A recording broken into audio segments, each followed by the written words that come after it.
नमस्कार दोस्तों, स्वागत है आपके अपने चैनल पीके एजुकेशन स्टडी में। आज हम पढ़ेंगे बायोलॉजी के फर्स्ट चैप्टर जीवधारियों का वर्गीकरण के सबसे महत्वपूर्ण प्रश्न जो SSC, railway, UPSC, banking, Bihar दरोगा, बिहार पुलिस और सभी कॉम्पिटिटिव एग्जाम के लिए बेहद ज़रूरी है। तो वीडियो को अंत तक जरूर देखिए और एक भी प्रश्न मिस मत कीजिए। चलते हैं फर्स्ट नंबर प्रश्न पे। जीवों के वर्गीकरण का जनक किसे कहा जाता है? जीवों के वर्गीकरण का जनक किसे कहा जाता है? अरस्तु, लिनियस, डार्विन, लैमार्क। तो इसका आंसर हो जाएगा लिनियस। चलते हैं अगले प्रश्न पे। द्विनाम पद्धति किसने दी? द्विनाम पद्धति किसने दी? Darwin, Lamarck, Linnaeus, Hooker. तो इसका आंसर हो जाएगा लिनियस। चलते हैं अगले प्रश्न पे। द्विनाम पद्धति में कितने शब्द होते हैं? द्विनाम पद्धति में कितने शब्द होते हैं? 1, 2, 3, 4। तो इसका आंसर हो जाएगा 2। चलते हैं अगले प्रश्न पे।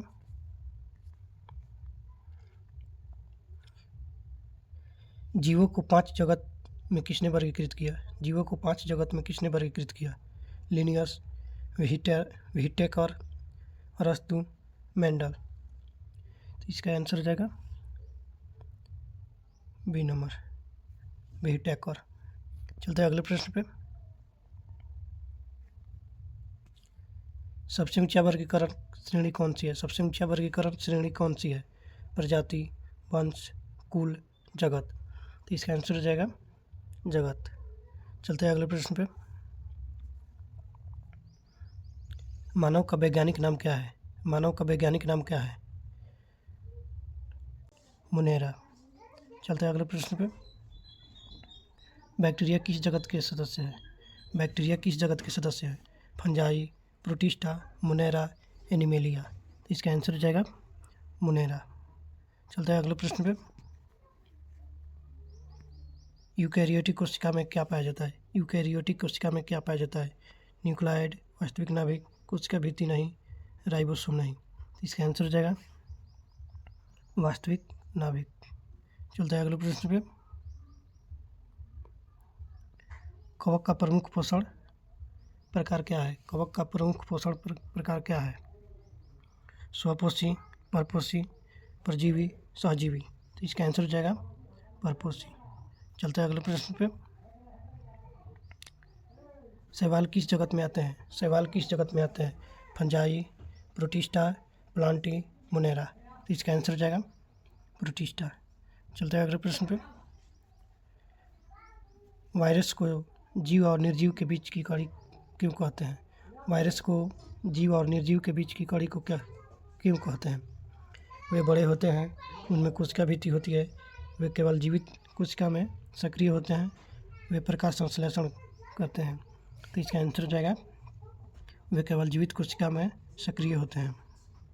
चलते हैं अगले प्रश्न पे। पौधों में भोजन निर्माण की प्रक्रिया क्या कहलाती है? पौधों में भोजन निर्माण की प्रक्रिया क्या कहलाती है? श्वसन, वाष्पोत्सर्जन, प्रकाश संश्लेषण, पाचन। तो इसका आंसर हो जाएगा प्रकाश संश्लेषण। चलते हैं अगले प्रश्न पे।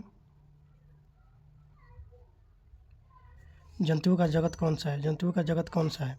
Plantae, fungi, animalia, protista. तो इसका आंसर हो जाएगा एनिमेलिया। चलते हैं अगले प्रश्न पे। किस जगत के जीव बहुकोशिकीय होते हैं? किस जगत के जीव बहुकोशिकीय होते हैं? मुनेरा, प्रोटिस्टा, फंजाई, सभी। तो इसका आंसर हो जाएगा सभी। चलते हैं अगले प्रश्न पे। अमीबा किस जगत का सदस्य है? अमीबा किस जगत का सदस्य है? मुनेरा, फंजाई, प्रोटिस्टा, प्लांटी। तो इसका आंसर हो जाएगा प्रोटिस्टा। चलते हैं अगले प्रश्न पे। कवक की कोशिका भित्ति किसकी बनी होती है? कवक की कोशिका भित्ति किसकी बनी होती है? Cellulose, chitin, lignin, pectin. तो इसका आंसर हो जाएगा काइटिन। चलते हैं अगले प्रश्न पे।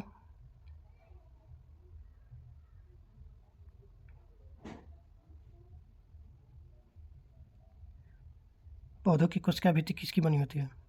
पौधों की कोशिका भित्ति किसकी बनी होती है? काइटिन, प्रोटीन, सेल्यूलोज, वसा। तो इसका आंसर हो जाएगा सेल्यूलोज। चलते हैं अगले प्रश्न पे। एक कोशिकीय जीव का उदाहरण है, एक कोशिकीय जीव का उदाहरण है मनुष्य, अमीबा, मेढक, केचुआ। तो इसका आंसर हो जाएगा अमीबा। चलते हैं अगले प्रश्न पे।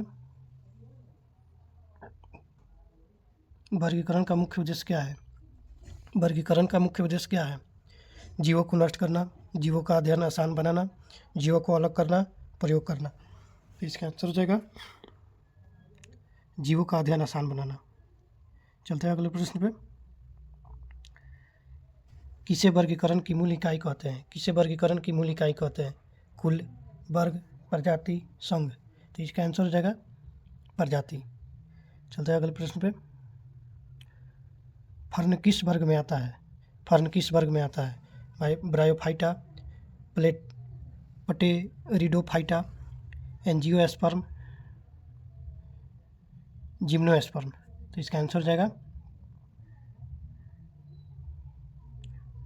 पटेरिडोफाइटा। चलते हैं अगले प्रश्न पे। बीज रहित पौधे कहलाते हैं, बीज रहित पौधे कहलाते हैं एंजियोस्पर्म, जिम्नोस्पर्म, क्रिप्टोगैम, फेनेरोगैम। तो इसका आंसर हो जाएगा क्रिप्टोगैम। चलते हैं अगले प्रश्न पे। बीज वाले पौधे कहलाते हैं, बीज वाले पौधे कहलाते हैं क्रिप्टोगैम, फेनेरोगैम, थैलोफाइटा, ब्रायोफाइटा। इसका आंसर हो जाएगा फेनेरोगैम। चलते हैं अगले प्रश्न पे। शैवाल किस प्रकार के पौधे हैं? शैवाल किस प्रकार के पौधे हैं? Thallophyta, bryophyta, pteridophyta, gymnosperm. तो इसका आंसर हो जाएगा थैलोफाइटा। चलते हैं अगले प्रश्न पे। ब्रायोफाइटा को क्या कहा जाता है? ब्रायोफाइटा को क्या कहा जाता है? जलचर पौधे, स्थलचर पौधे, उभयचर पौधे, मृगस्थलीय पौधे। तो इसका आंसर हो जाएगा उभयचर पौधे। चलते हैं अगले प्रश्न पे। पुष्पधारी पौधे कहलाते हैं, पुष्पधारी पौधे कहलाते हैं जिम्नोस्पर्म, एंजियोस्पर्म, थैलोफाइटा, ब्रायोफाइटा। तो इसका आंसर हो जाएगा एंजियोस्पर्म। चलते हैं अगले प्रश्न पे। नग्न बीज वाले पौधे कहलाते हैं, नग्न बीज वाले पौधे कहलाते हैं एंजियोस्पर्म, क्रिप्टोगैम, जिम्नोस्पर्म, फंजाई। तो इसका आंसर हो जाएगा जिम्नोस्पर्म। चलते हैं अगले प्रश्न पे। मनुष्य किस संघ में आता है? मनुष्य किस संघ में आता है? Arthropoda, Mollusca, chordata, Annelida. तो इसका आंसर हो जाएगा कार्डेटा, कार्डेटा। चलते हैं अगले प्रश्न पे। रीढ़धारी जंतु किस संघ में आते हैं? रीढ़धारी जंतु किस संघ में आते हैं? Non chordata, chordata, Mollusca, arthropoda. तो इसका आंसर हो जाएगा कार्डेटा। चलते हैं अगले प्रश्न पे। केचुआ किस संघ का उदाहरण है? केचुआ किस संघ का उदाहरण है? Annelida, Mollusca, arthropoda, chordata. तो इसका आंसर हो जाएगा एनिलिडा। चलते हैं अगले प्रश्न पे। तिलचट्टा किस संघ में आता है? तिलचट्टा किस संघ में आता है? Annelida, Mollusca, arthropoda, Echinodermata. तो इसका आंसर हो जाएगा आर्थ्रोपोडा। चलते हैं अगले प्रश्न पे। मछली किस वर्ग में आती है? मछली किस वर्ग में आती है? Amphibia, reptilia, Pisces, एबिस। जिसका आंसर हो जाएगा पाइसिस। चलते हैं अगले प्रश्न पे। पक्षी किस वर्ग में आते हैं? पक्षी किस वर्ग में आते हैं? Mammalia, एबिस, reptilia, amphibia. तो इसका आंसर हो जाएगा एबिस। चलते हैं अगले प्रश्न पे। स्तनधारी जीवों की विशेषता क्या है? स्तनधारी जीवों की विशेषता क्या है? अंडे देना, पंख होना, दूध ग्रंथियाँ, सल्क। तो इसका आंसर हो जाएगा दूध ग्रंथियाँ। चलते हैं अगले प्रश्न पे। मेढक किस वर्ग में आता है? मेढक किस वर्ग में आता है? Pisces, amphibia, reptilia, Mammalia. तो इसका आंसर हो जाएगा एम्फीबिया। चलते हैं अगले प्रश्न पे। सरीसृप किस वर्ग में आते हैं? सरीसृप किस वर्ग में आते हैं? एबिस, एम्फीबिया, रेप्टिलिया, पाइसिस। तो इसका आंसर हो जाएगा रेप्टिलिया। चलते हैं अगले प्रश्न पे। सांप का वर्ग क्या है? सांप का वर्ग क्या है? Amphibia, reptilia, Mammalia, एबिस। तो इसका आंसर हो जाएगा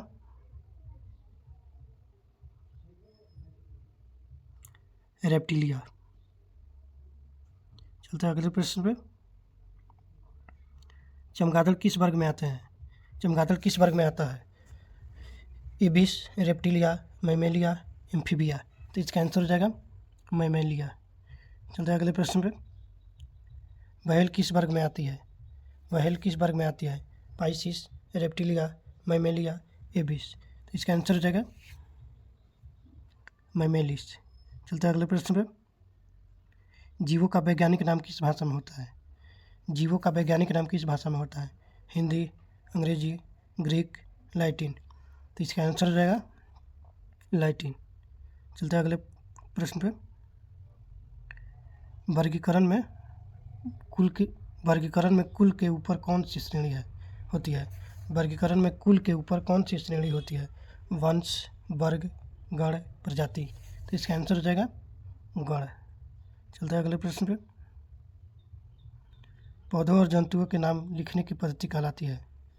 पौधों और जंतुओं के नाम लिखने की पद्धति कहलाती है टैक्सोनॉमी, द्विनाम पद्धति, वर्गीकरण, पहचान। तो इसका आंसर हो जाएगा द्विनाम पद्धति। चलते हैं अगले प्रश्न पे। जीवों के अध्ययन को क्या कहते हैं? जीवों के अध्ययन को क्या कहते हैं? भौतिकी, रसायन, जीव विज्ञान, भूविज्ञान। तो इसका आंसर हो जाएगा जीव विज्ञान। चलते हैं अगले प्रश्न पे।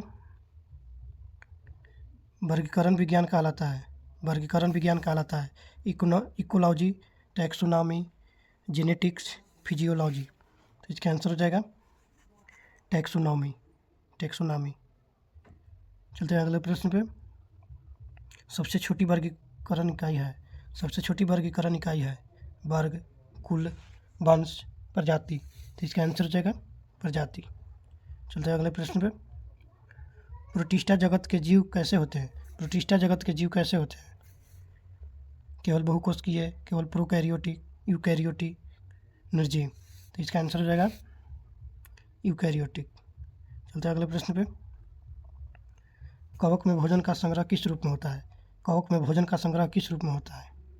स्टार्च, ग्लाइकोजन, सेल्यूलोजन, वासा। तो इसका आंसर हो जाएगा ग्लाइकोजन। चलते हैं अगले प्रश्न पे। पौधों में हरा रंग किसके कारण होता है? Carotene, chlorophyll, xanthophyll, anthocyanin. तो इसका आंसर हो जाएगा क्लोरोफिल। चलते हैं अगले प्रश्न पे। वर्गीकरण से क्या लाभ है? नामकरण आसान, अध्ययन सरल, पहचान आसान, उपयुक्त सभी। तो इसका आंसर हो जाएगा उपयुक्त सभी।